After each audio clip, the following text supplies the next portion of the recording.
Muy buenas noches, mis amados hermanos y hermanas en Cristo. Nuevamente les estoy saludando desde la ciudad de Santiago de Chile, donde todavía permanecemos aquí cumpliendo con lo dispuesto por la autoridad sanitaria y estamos en esta cuarentena que nos permite también dedicar mayor tiempo a la oración, a la reflexión profunda y al estudio de la palabra de Dios.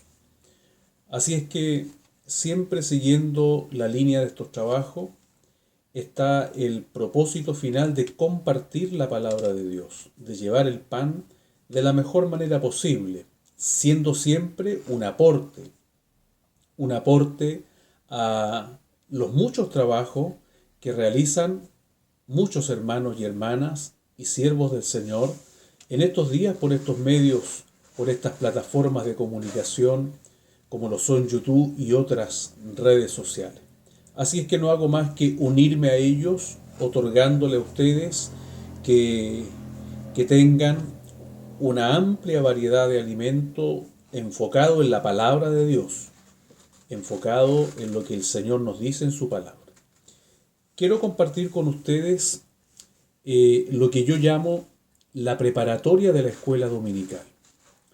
Alguna vez hice algún trabajo el cual titulé Vamos a la escuela y que tenía este objetivo: juntar los materiales, preparar los ingredientes para poder armar la escuela dominical desde la palabra, desde la Biblia y luego también desde la inspiración del expositor de nuestra iglesia evangélica pentecostal. Así es que creo que en honor a la gran riqueza que la palabra de Dios tiene y que el texto de la próxima escuela dominical también tiene, como lo han tenido los anteriores, creo que esto va a ir en dos videos porque el tiempo no nos va a alcanzar como para ver en todo detalle lo que queremos alcanzar a ver. Ahora, si el Señor nos da una gracia especial y logramos condensar esto en más o menos 50 minutos de video, bueno, así lo haremos también. Quiero, más que exhortar el expositor, quiero otorgarles herramientas que les ayuden a ustedes, como dije recién, a formar, a armar la escuela dominical con la que ustedes hoy día, personalmente y en familia, pueden también dedicarse a estudiar este día domingo, siguiendo también la escuela dominical oficial que realiza nuestra Iglesia Evangélica Pentecostal por los canales oficiales que corresponden. La modalidad que me inspira el Señor en esta ocasión es la de ir a la palabra de Dios, pero definiendo palabras que son claves para entender la historia que se nos está relatando y al entenderla poder obtener una enseñanza práctica para nosotros. ¿Cómo podemos nosotros ahora traspasar esto que ocurrió hace algunos miles de años, pasarlo ahora al siglo XXI y que resulte ser una palabra práctica para la vida cotidiana del cristiano? Vamos a ir trabajando en los versículos y en cada versículo yo quisiera que me acompañaran a tomar nota y subrayar o anotar como tengo yo en un cuaderno o en una hoja las palabras que son claves dentro del texto, que son para este domingo los primeros 8 versículos del capítulo 32 del libro de Éxodo. Para tener una conexión con el expositor, voy a dar lectura al tema que nos convoca este próximo domingo, que dice: la impaciencia hace caer a Israel en la idolatría. Y me voy a referir al texto de memoria, que dice en Santiago capítulo 1 versículo 8: el hombre de doble ánimo es inconstante en todos sus caminos. Con estas dos cosas como perspectiva, como enfoque, yo quiero invitarlos a mirar la palabra de Dios. No sin antes una introducción al estudio bíblico propiamente tal. datos que le van a servir a usted para poder aprender un poquitito más y tener la puerta más abierta para profundizarse cuando tenga tiempo en la palabra de Dios. La Biblia está escrita en 3 idiomas diferentes. Lo que conocemos como Antiguo Testamento está escrito casi en su totalidad en hebreo antiguo. Algunas fracciones en los libros de los profetas están escritas en arameo. El arameo es un dialecto más que un idioma que nace de la fusión del hebreo antiguo con el idioma que hablaban los babilonios, el idioma de los caldeos, cuando Israel estuvo en la cautividad en Babilonia. De ese intercambio cultural que hubo allí, se produce se da origen a este dialecto que conocemos como el arameo, que era una especie de hebreo popular que hablaba la gente incluso en los tiempos de Jesús, y Jesús mismo hablaba él en este dialecto. En los tiempos modernos encontramos un ejemplo bastante curioso con respecto a lo que ocurre con los hijos de los inmigrantes hispanos en los Estados Unidos. Ellos nacen allá, son ciudadanos norteamericanos, pero hablan la lengua nativa de sus padres, el español, y hablan también la lengua nativa del país en el que nacieron, que es el inglés. Y de la fusión de estos 2 idiomas surge hoy día lo que muchos llaman el Span-English. Y lo mismo pasaba en este tiempo cuando nace este dialecto arameo, la fusión entre el hebreo antiguo y el idioma de los caldeos. El Nuevo Testamento está escrito en su totalidad en griego, pero no en el mismo griego que conocemos hoy día, sino en el griego antiguo, el llamado griego koiné. Conocer de estos idiomas, aunque sea de una manera superficial, más bien como de bagaje cultural, nos sirve muchísimo, porque conocer los idiomas originales nos ilumina resplandecientemente el relato bíblico, ya que es difícil la traducción desde los idiomas originales y más aún idiomas antiguos a nuestro idioma nativo, en este caso el español, para que a través del español se refleje toda la magnificencia del relato bíblico. No es sencilla esta tarea. Sirva como un antecedente que, por ejemplo, para traducir una palabra del hebreo antiguo al griego koiné, se necesitan unas 6 u 8 palabras en griego. Una palabra hebrea, 8 palabras en griego koiné. Y para traducir del hebreo al español, necesitamos, por una palabra hebrea, entre 12 y 16 palabras en español. Por eso es que en nuestras Biblias, en idioma español, usted encuentra siempre que el Antiguo Testamento es un volumen bastante grueso en comparación del Nuevo Testamento, que está en griego. ¿Por qué? Porque muchas de nuestras palabras del idioma español vienen también del idioma griego. Por lo tanto, se hace un poco más fácil la traducción. No que sea súper fácil, pero es menos difícil. Así que tenemos estos antecedentes para comprender el por qué se hace necesario y saludable ir a los idiomas originales, para poder comprender en su esplendor el mensaje que nuestro Dios nos da por medio de la palabra de Dios.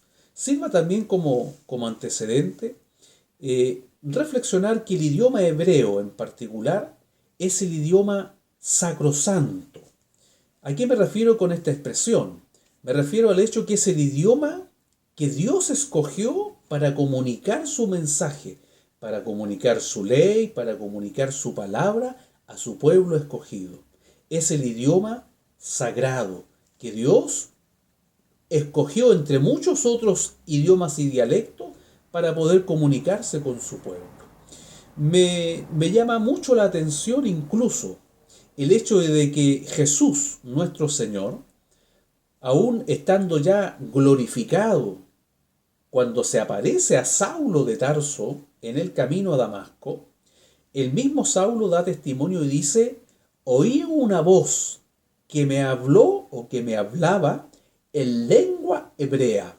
Aún el Jesús resucitado y glorificado en el cielo todavía seguía hablando hebreo. Hacemos muy bien entonces en tratar por lo menos de acercarnos un poco a los idiomas originales. Vamos a ir entrando en materia. Ustedes pueden leer todo el párrafo que nos corresponde estudiar el domingo, capítulo 32 de Éxodo, versículos 1 al 8. Yo voy a ir un poquito más rápido para ver si hacemos todo en un video o, caso contrario, habrá una segunda parte. Quiero que, como le dije en delante, tomen papel y lápiz y vayan anotando, o si ustedes prefieren pueden ir subrayando en sus Biblias con algún lápiz adecuado, ¿no es cierto?, que no dañe la hoja ni la traspase para el otro lado. Generalmente los lápices de gel ayudan mucho en esto. Y subrayen las palabras o anoten las palabras que son claves. Las palabras claves juegan un papel importante a la hora de comprender el texto en su contexto. ¿Qué quiero decir con este término de contexto? El contexto es lo que rodea a la historia que tenemos aquí escrita, que estamos leyendo. Es un contexto cultural, social, geográfico. El contexto es el desierto, la cultura tiene que ver con los israelitas todavía recién despegándose de Egipto, etcétera, etcétera. Todos los antecedentes que acompañan a la historia que tenemos aquí escrita constituyen el contexto. Además de ello, el contexto está dado por la historia anterior, la que se viene ya relatando, y también por la que se va a seguir escribiendo más adelante. Al final, armamos un todo y comprendemos el contexto en el que estas palabras se escribieron, o, en este caso específico, el contexto en que esta historia y este incidente lamentable del pueblo de Israel se desarrolló. Al mirar así la palabra de Dios, respondemos preguntas importantes. ¿Por qué? ¿Por qué Israel retrocede? ¿Por qué Israel cae de esta forma? ¿Por qué Dios habla como habla en estos pasajes? ¿Por qué Moisés hace lo que hace? ¿Por qué Aarón tiene la actitud que tiene? ¿Por qué el mismo pueblo tiene esa actitud que no parece la actitud de un pueblo que ya ha visto maravillas de parte de Dios? Comprender el contexto entonces nos ayuda mucho a entender el texto. La primera palabra que quiero que destaquen, subrayen o anoten es la palabra del versículo 1, capítulo 32, la palabra viendo. La palabra viendo. Dice el versículo en sus primeros trazos: viendo el pueblo que Moisés tardaba en descender del monte.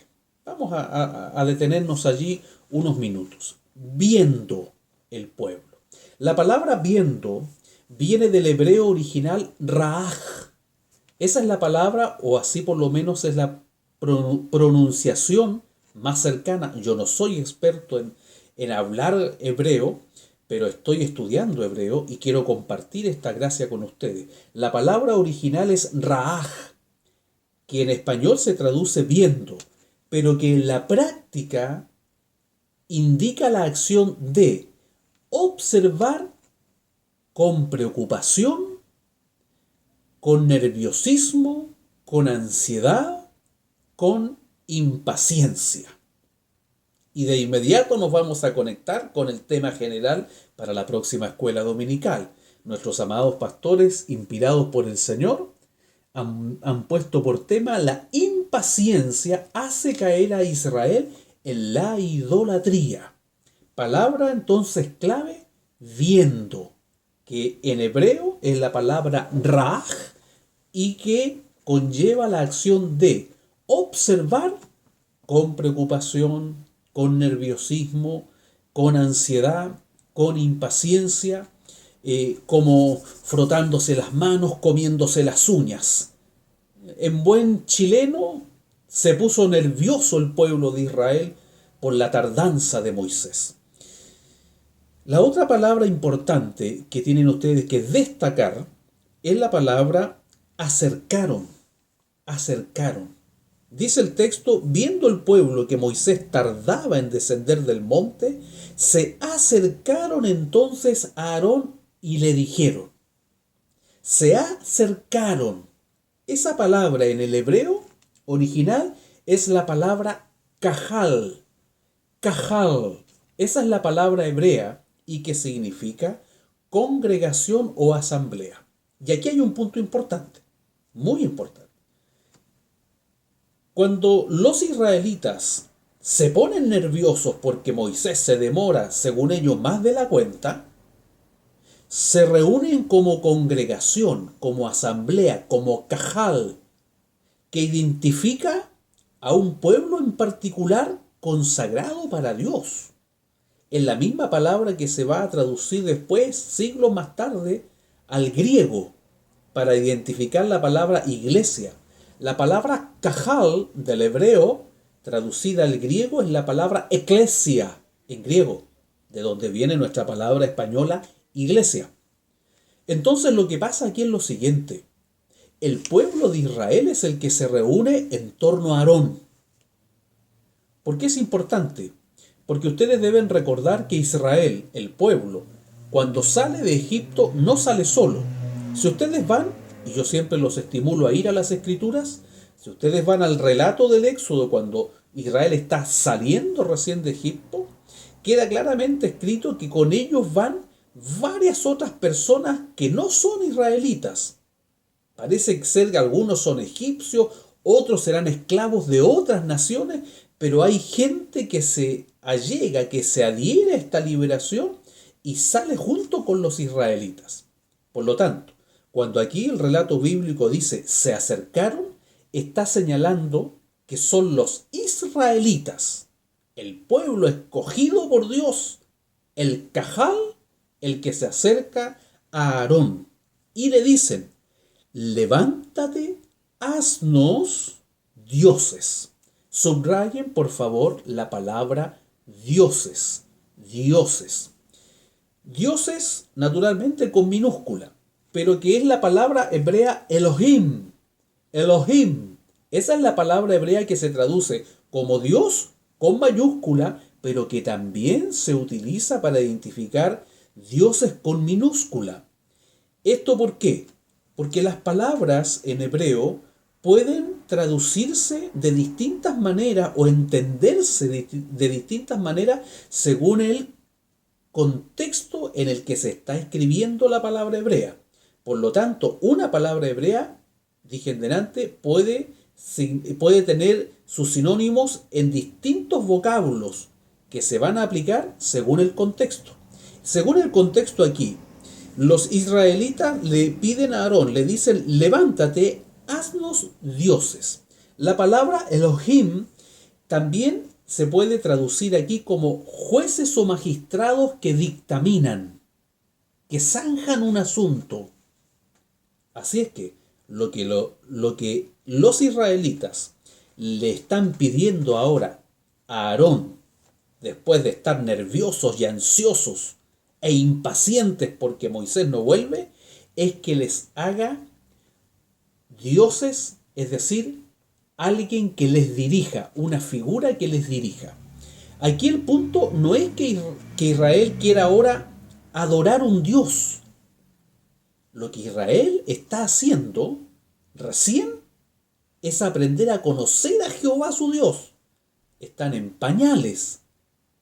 Y Jehová su Dios los está dirigiendo por medio de alguien visible, Moisés. Cuando ese alguien visible, Moisés, no está presente, no está visible, los israelitas ahora quieren algo o alguien visible.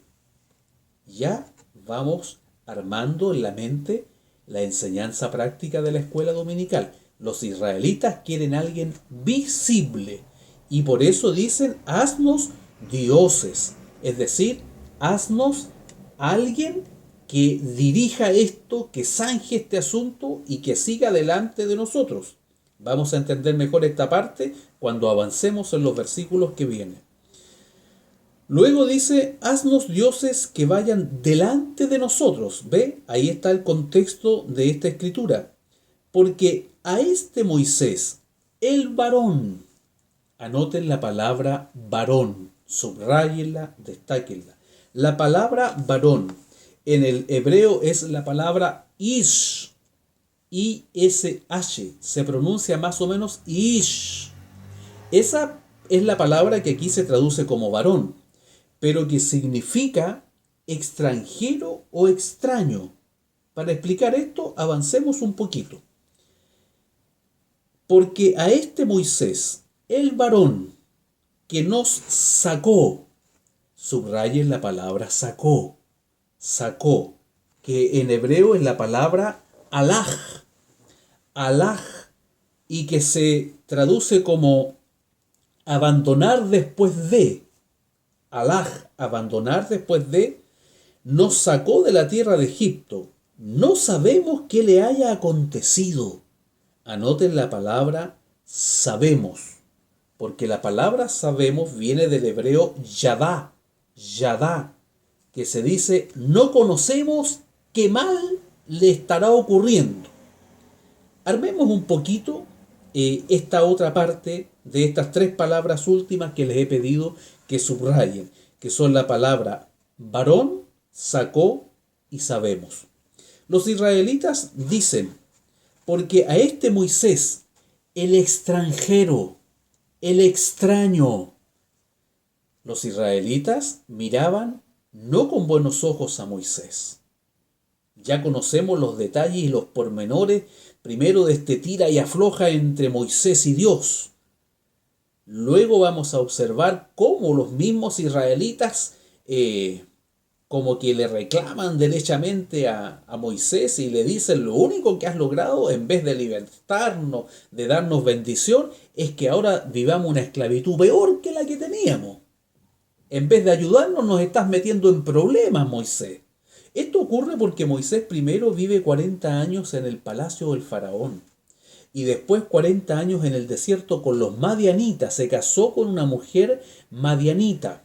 Por lo tanto, los israelitas no le consideran su hermano. No le dicen porque a este Moisés, nuestro hermano que nos sacó, nuestro amigo que nos sacó, nuestro compatriota que nos sacó, sino que dicen porque a este Moisés, el varón, el extraño, el extranjero ¿ah? Que nos sacó, la palabra sacó, que les dije que subrayar o destacara, es la palabra alaj en hebreo y significa que nos sacó de Egipto pero que después nos dejó botados aquí. La palabra alaj significa abandonar después de. Entonces los israelitas le están diciendo a Aarón, porque a este Moisés, el extraño, el extranjero, que nos sacó para abandonarnos aquí a nuestra suerte, no sabemos qué le habrá pasado. La palabra sabemos significa, en hebreo, no conocemos qué mal le está ocurriendo. La palabra es yadá y indica esta acción de pensamiento. No sabemos qué le están haciendo allá porque se portó mal con nosotros. Nos dejó abandonados aquí y además no es nuestro hermano, es un extranjero. Vamos a avanzar otro poquito hacia el versículo 2. Y allí dice así la palabra de Dios. Y Aarón les dijo, apartad los zarcillos de oro. Vamos a dejarlo hasta ahí. Apartad, subrayen esa palabra. Es palabra clave. La palabra apartad viene del hebreo parak, que significa romper o hacer pedazos o triturar, reducir algo a pedacitos. Y luego dice, los zarcillos de oro que están en las orejas de vuestras mujeres, de vuestros hijos y de vuestras hijas, y traédmelos. Entonces todo el pueblo apartó los zarcillos de oro que tenían en sus orejas y los trajeron a Aarón. Y él los tomó de las manos de ellos. Subrayen la palabra manos. La palabra manos en el hebreo es la palabra yad, yad, que significa manos llenas, están repletas. Es decir, primero tomaron todas sus joyas y las hicieron parak, romper en pedazos, las molieron, las partieron, y eran tantas que cuando las trajeron con manos llenas, las trajeron con yad, palabra hebrea, manos llenas. Y de esas manos llenas, Aarón tuvo que él mismo sacar y depositar en alguna vasija, en algún recipiente. Era tanta la joya que traían, los metales preciosos que traían, que venían con las manos llenas. Eso es lo que significa la palabra paraj y yad en su conjunto. Esto lo encontramos en la salida también de Israel desde Egipto. Ya recuerdan ustedes cuando les fue dada esta instrucción a los israelitas, que pidieran a sus vecinos alhajas, joyas, oro, plata, todo. Salieron cargadísimos de estos materiales. Y no hace mucho que han salido. Israel, recuerdo otra vez, está recién dando sus primeros pasos con Jehová. Sus primeros pasos, está en pañales Israel. Todavía Moisés no vuelve del monte. Israel está recién comenzando. Así que tengamos esto en la mente, por favor. Entonces, vamos a seguir avanzando en la lectura para ir destacando otras palabras. Y él los tomó de las manos de ellos y les dio forma con buril. Con buril. Subraye, destaque, anote aparte la palabra buril. Buril viene del hebreo yeret. Yeret, que significa grabar con un cincel o picar con un cincel. Vamos a avanzar otro poquito para entender esta parte. E hizo de ellos un becerro de fundición. Subraye, anote, destaque la palabra fundición del hebreo masekash. Masekash, que significa vertir un metal líquido en un molde, en un recipiente. Vamos a ir entendiendo esta parte. Para entender a Israel hay que entender y conocer a Egipto, porque los israelitas vivieron 430 años en Egipto. Nada más note usted, a la gran mayoría nos ha pasado, cuando de pronto tenemos ocasión de salir a algún país en el extranjero, y cuando volvemos con algunas costumbres medias pegadas, ya sea por los alimentos, ya sea por la forma de vestir, o comúnmente por el tono o el acento al hablar. Vamos a Argentina, un saludo para mis hermanas y hermanos de Argentina, y volvemos a Chile hablando medio argentino, y le ponemos un poquito, ¿viste? Tenemos esa cosa que se nos pega. Vamos al Perú, saludos para mi amigo, hermano y siervo del Señor Daniel Astetel Muñoz en Lima, pastor presbítero de nuestra iglesia. Vamos al Perú y volvemos hablando P, sí P. ¿Ah? Se nos pegan estas cosas en un cortísimo lapso de tiempo. ¿Cuánto más se acostumbraron a la cultura egipcia los israelitas que estuvieron 430 años? De eso que aprendieron ahí, ahora Aarón está haciendo gala porque es lo que sabe. Los egipcios son maestros con el cincel. Vea usted, o si alguien tiene la oportunidad de visitar Egipto, y va a poder apreciar la cantidad de escultura que hay, todas hechas con los cinceles. Son maestros de la fundición y del arte de recubrir las piezas con oro. Usted tiene acceso, como yo, a las informaciones, a la tecnología. Vaya a mirar nada más que el descubrimiento de la tumba de Tutankamón, del faraón Tut, y va a encontrar la cantidad enorme de tesoros de oro que esa tumba tiene. Los egipcios conocían estas artes. A Aarón, que vivió en su generación y en su tiempo con los egipcios, hizo gala aquí, está haciendo gala aquí de las habilidades que encontró también y que aprendió allá en Egipto. La palabra subrayar buril, la palabra subrayar fundición en el versículo 4.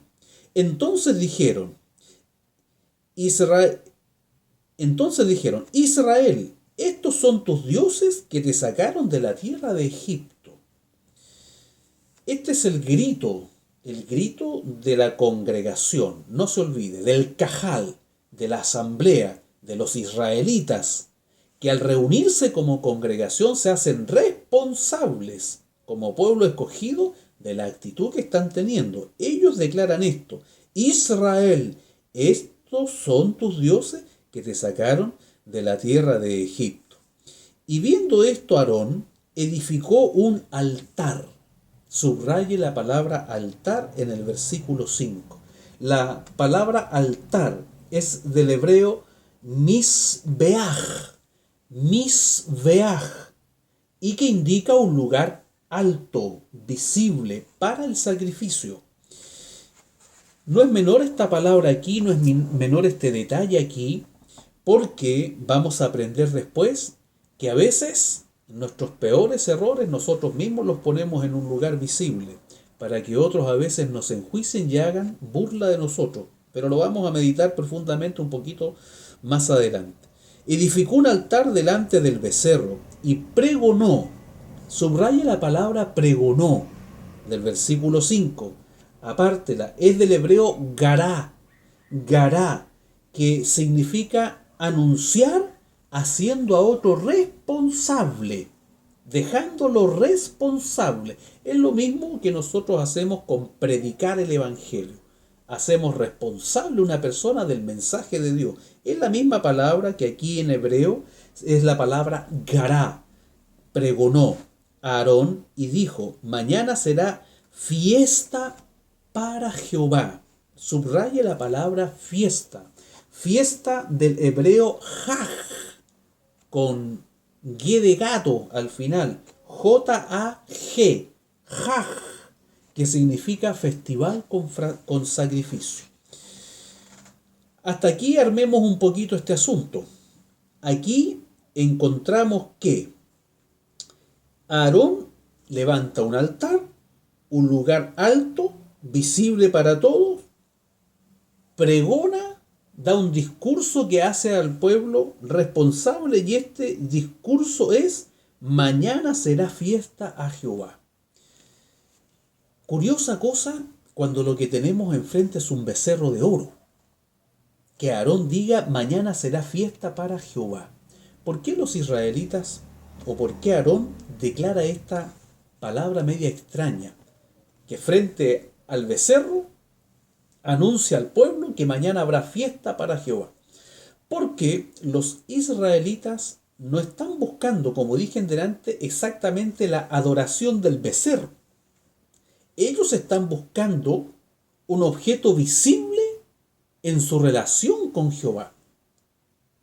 Ellos están buscando lo que se puede palpar. Antes estaba Moisés visible, pero como Moisés demora tanto en volver, ellos claudican y necesitan algo visible.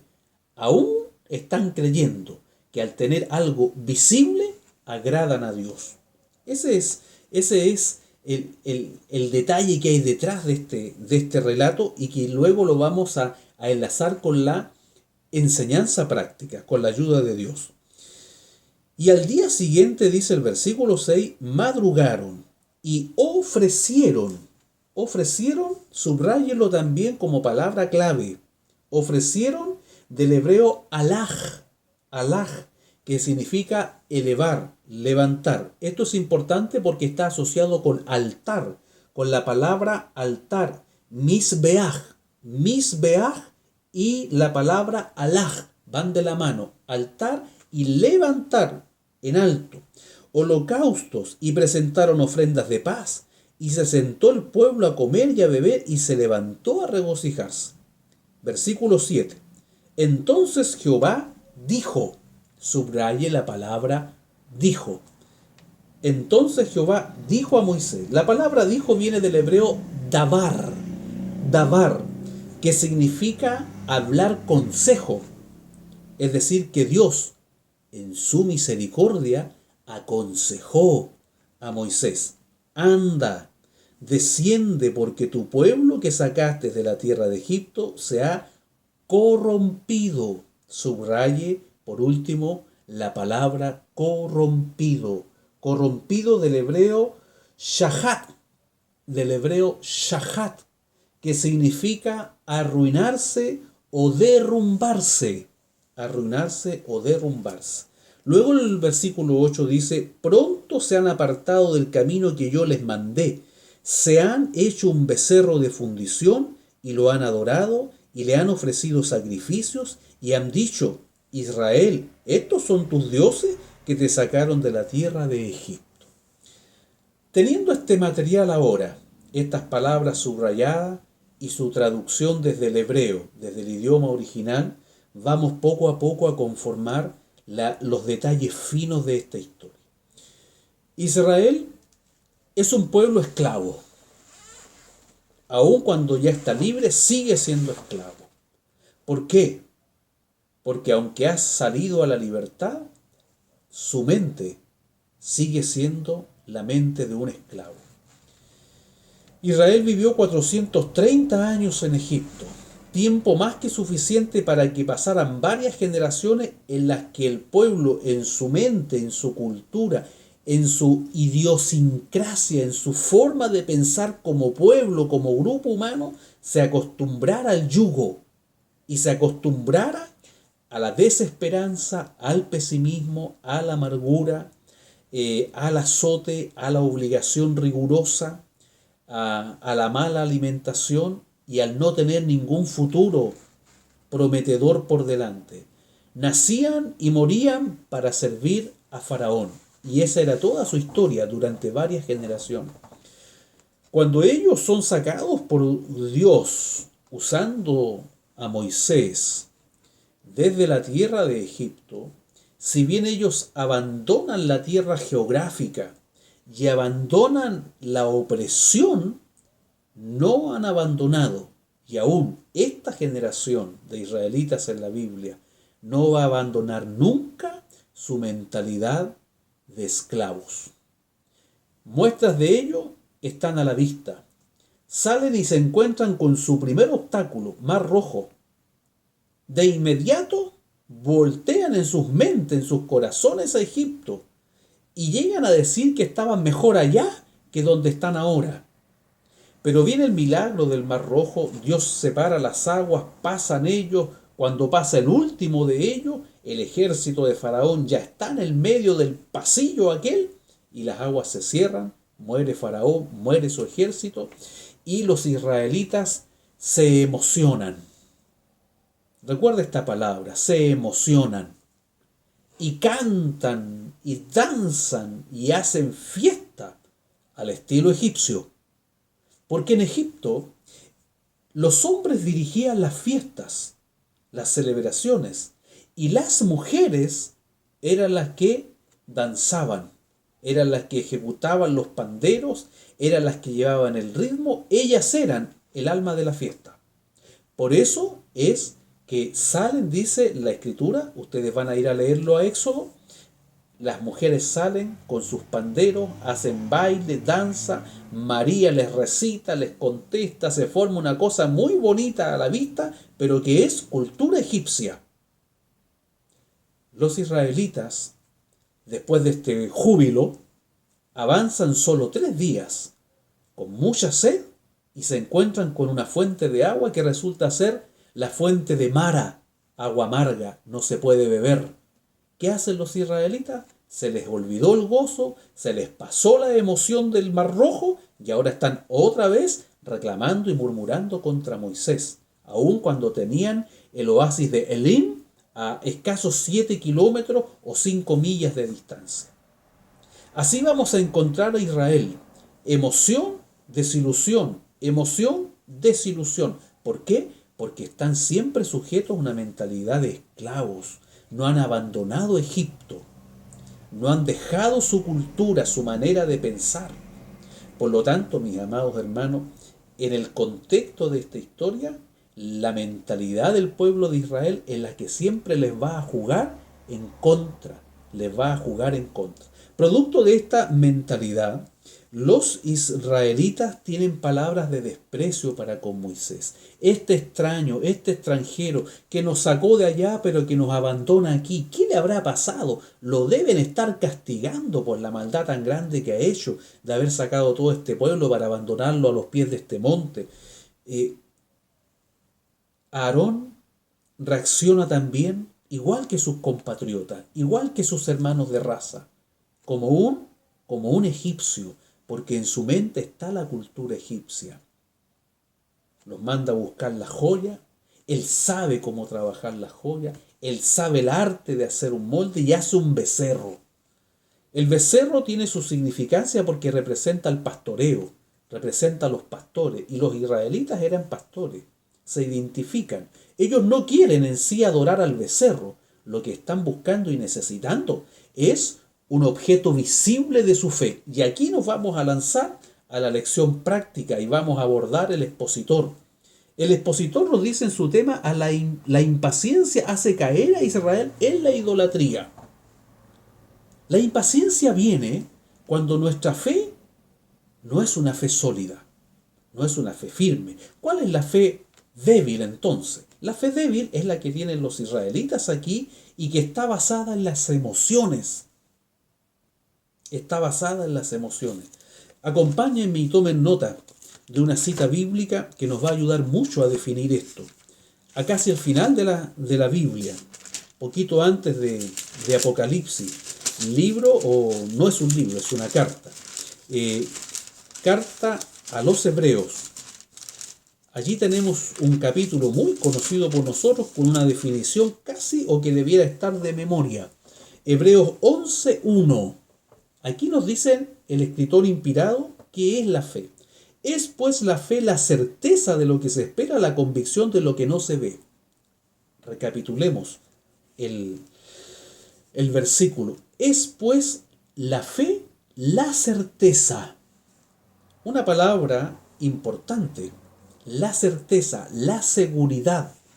La seguridad de que, aunque yo no vea, aunque yo no toque, aunque yo no palpe,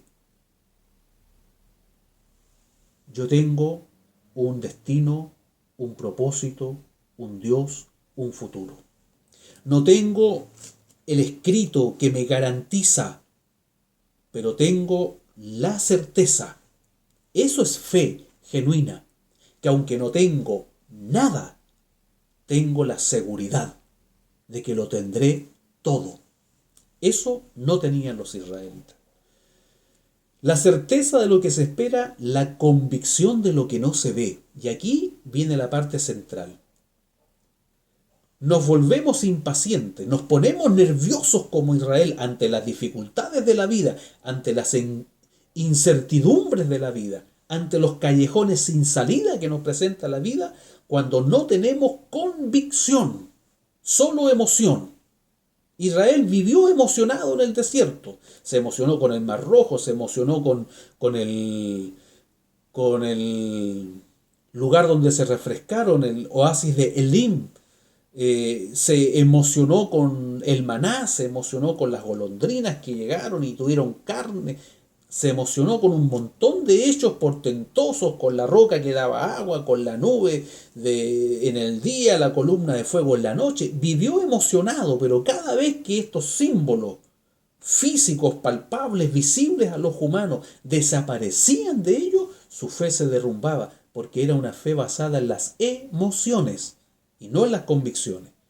Es pues la fe, la certeza de lo que se espera, la convicción de lo que no se ve.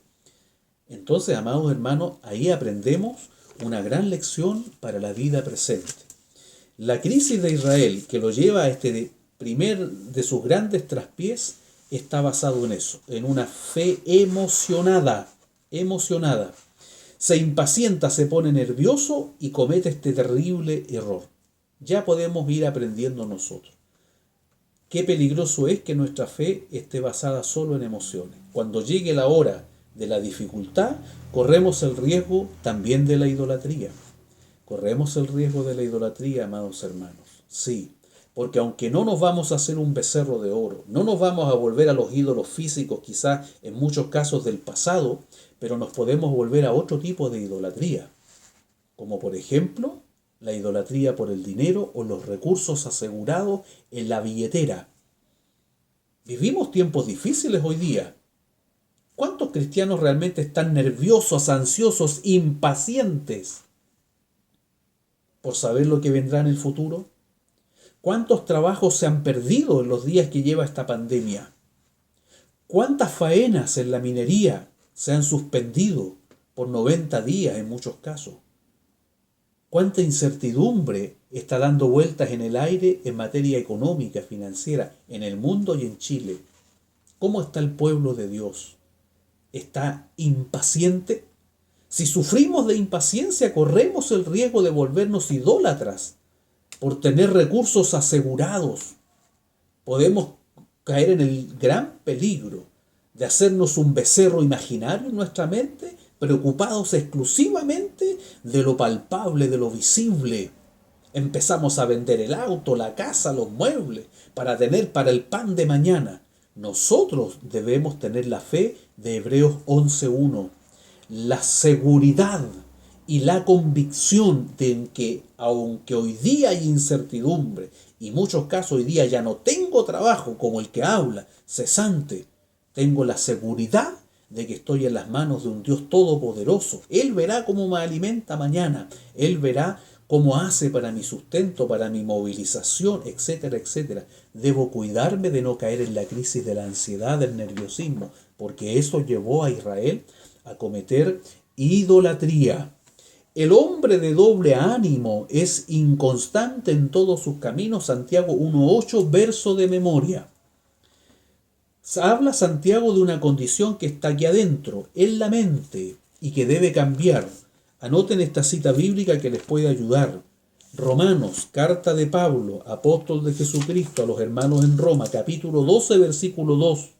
Lo leo. No os conforméis a este siglo, sino transformaos por medio de la renovación de vuestro entendimiento, para que comprobéis cuál sea la buena voluntad de Dios, agradable y perfecta.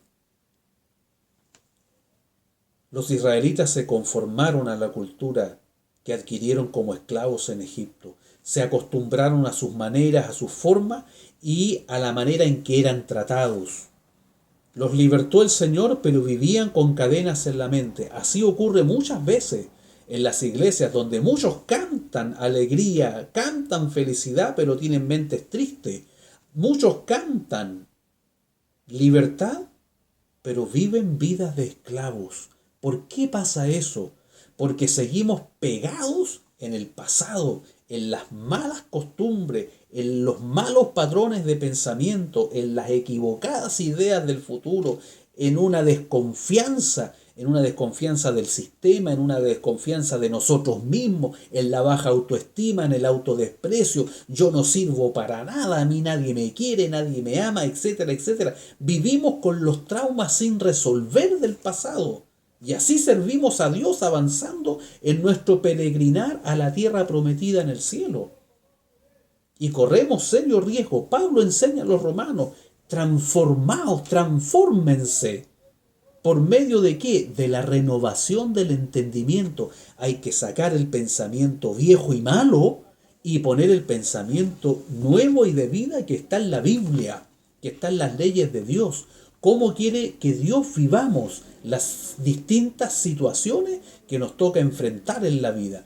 Dato importante, la renovación de nuestro entendimiento. Hay que cambiar, mis amados hermanos, la forma de pensar para tener la actitud correcta en momentos difíciles y de crisis.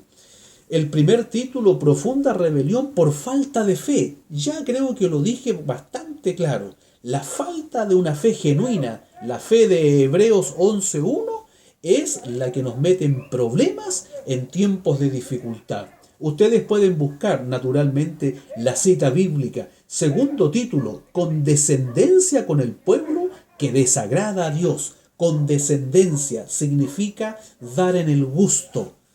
Y es allí donde tenemos también que poner un importante cuidado. Quienes tenemos algún grado de responsabilidad en la obra del Señor, En el caso del que habla de impartir, enseñar, compartir la palabra de Dios, yo debo traerles el alimento que está en la Biblia, no el que ustedes quieren escuchar. Quizás hay algunos que escuchan 5 minutos el video y se van. No importa, los que se quedan ganarán bendición si quieren aprender de la palabra de Dios. Yo no puedo ser condescendiente con alguien o con algunos que me digan, mire, yo quiero que me predique de esta forma.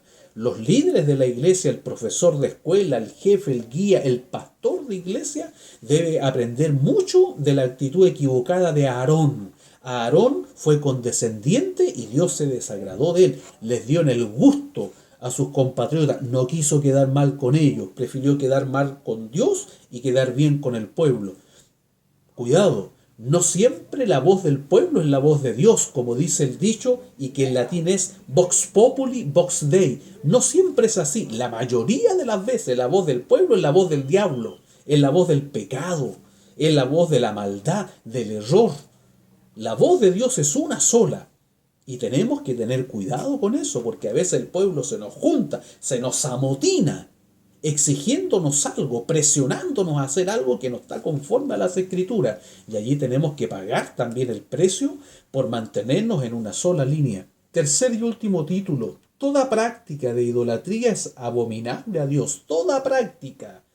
No solo la que tiene que ver con inclinarse o agacharse o rendirle culto a una figura esculpida, sino también a estas idolatrías que a veces se alojan en nuestros corazones, como la idolatría por los hijos, por ejemplo, como la idolatría por los bienes materiales, como la excesiva preocupación económica que trae al corazón ansiedad, angustia, nerviosismo, estado de nervios, impaciencia.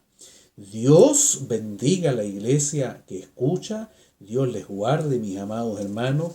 Yo les invito una vez más a darse este tiempo hermoso de buscar la palabra de Dios en las palabras originales, de los idiomas originales, porque ella no cambia la Biblia que tenemos, sino que la apertura con una mayor luz y una gran y hermosa variedad de colores que nos permite entender bien lo que estamos leyendo y cómo esto afecta a través de la enseñanza nuestro caminar en Dios. Creo que alcanzó en un video todo lo que siento poder compartir con ustedes para que de este material ustedes tomen y vayan armando todo este cuadro de la escuela dominical. Mañana hay estudio bíblico por distintos canales de las amadas iglesias donde habitualmente nuestros amados pastores van a tocar la lección y van a agregar más material.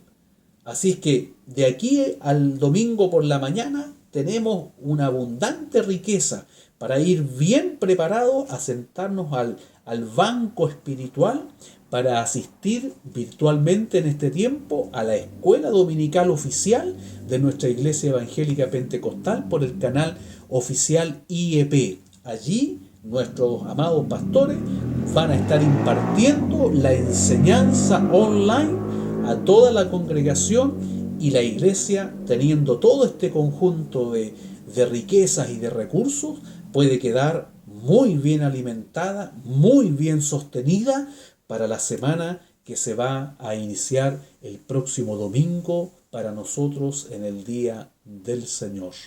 Que Dios les bendiga. Como siempre es un gusto. Yo los invito a participar de esta jornada. El que quiera puede suscribirse a este canal. No es el único, hay mucho material. Les aconsejo siempre examinarlo todo, retener lo bueno. Todos estamos haciendo un trabajo, la gran mayoría, con la mejor de las intenciones. No hay ningún experto que yo conozca infalible. Todos tenemos algún error, alguna equivocación, pero usted haga esto. Retenga lo bueno, examine y retenga lo bueno, y con el discernimiento del Espíritu, el discernimiento espiritual, usted va a poder también encontrar lo que usted necesita. Les deseo que tengan un muy buen fin de semana dentro de todas estas restricciones que tenemos hoy por hoy. Oremos por los que sufren. Hay muchos que sufren no solo por la pandemia. Sufre una importante cantidad de hermanos que antes de la pandemia estaban ya enfermos, sin trabajo, dolidos, pasando pruebas, aflicciones, y encontraban en el templo, en la reunión de los santos, el lugar de consuelo, encontraban en las alabanzas la fortaleza, en el saludo, y hoy día no lo tienen, no están. Oremos por esos hermanos y hermanas. Si alguno de ellos me escucha, no puedo sino decirles, viene el día y viene la hora en que volveremos con júbilo a cantar. Yo me alegré con los que me decían, a la casa de Jehová iremos. Sí, amados hermanos, volveremos a encontrarnos, volveremos a reunirnos, volveremos a estar felices, volveremos a ser como los que sueñan, se volverá a llenar nuestra boca de alabanza y de risa y nos vamos a reencontrar en la casa del Señor. Entre tanto, aproveche esta hermosa oportunidad de construir la iglesia en el hogar, en el corazón, en la familia. Esa iglesia, nadie, ni pandemia, ni nadie podrá jamás cerrarla. Si vienen tiempos peores de real persecución para la iglesia, quién sabe. En este tiempo el Señor nos esté preparando para aprender a tener la iglesia aquí adentro y en la familia, para que podamos seguir siendo fieles, aun cuando Moisés se demore todavía un poco más allá arriba en el monte. Viene uno más grande que Moisés. Gloria a Dios, aleluya. Viene uno más grande en las nubes, no tardará. No se desespere, amada, no se impaciente. Esperemos, viene el amado de nuestra alma. Que Dios les guarde, les bendiga. La paz del Señor sea con todos nosotros. Para el Señor sea la honra, la gloria y la suprema alabanza. Amén y amén.